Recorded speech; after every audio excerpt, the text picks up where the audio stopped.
Hi friends, welcome back to our YouTube channel. Friends, ಅಜ್ಜಿ pepper chicken ಮಾಡಿದ್ರು. ತುಂಬ ಈಸಿಯಾಗಿ ಮತ್ತು ಬೇಗನೆ ಮಾಡಿದ್ರು. ಬನ್ನಿ ಹೇಗೆ ಮಾಡೋದು ಅಂತ ತೋರಿಸ್ತೀನಿ ಪೆಪ್ಪರ್ ಚಿಕನ್ನ. ಫ್ರೆಂಡ್ಸ್, ತುಂಬ ಅಂದರೆ ತುಂಬ ಚೆನ್ನಾಗಿತ್ತು.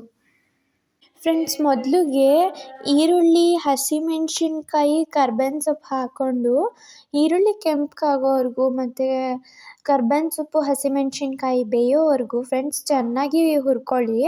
ಈ ಥರ ನೋಡಿ ಅಜ್ಜಿ ಫ್ರೈ ಮಾಡ್ತಾ ಇದ್ದಾರೆ. ಆ ಥರ ಫ್ರೈ ಮಾಡ್ಕೊತಾ ಬನ್ನಿ ಚೆನ್ನಾಗಿ. ಅದು ತುಂಬ ಕೆಂಪಗಾಗ್ಬೇಕು ನೋಡಿ ಈರುಳ್ಳಿ. ಆವಾಗ ಅದಾದಮೇಲೆ ನೀವು ಚಿಕನ್ನ ತೊಳ್ಕೊಂಡಿರ್ತೀರ ನೋಡಿ, ಆ ಚಿಕನ್ನ ಹಾಕ್ಕೊಳ್ಳಿ. ಅದನ್ನು ಕೂಡ ಅದ್ರ ಜೊತೆ ಮಿಕ್ಸ್ ಮಾಡಿಬಿಟ್ಟು ಈ ಥರ ಅಜ್ಜಿ ಮಿಕ್ಸ್ ಮಾಡ್ತಾ ಇದ್ದಾರೆ ನೋಡಿ. ಈ ಥರ ಮಿಕ್ಸ್ ಮಾಡ್ಕೊತಾ ಬನ್ನಿ ಫ್ರೆಂಡ್ಸ್.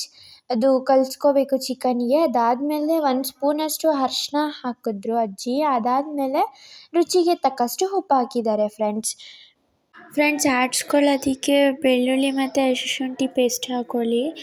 ಅದಾದಮೇಲೆ ಸಣ್ಣದಾಗಿ ಹಚ್ಕೊಂಡಿರೋ ಈರುಳ್ಳಿ.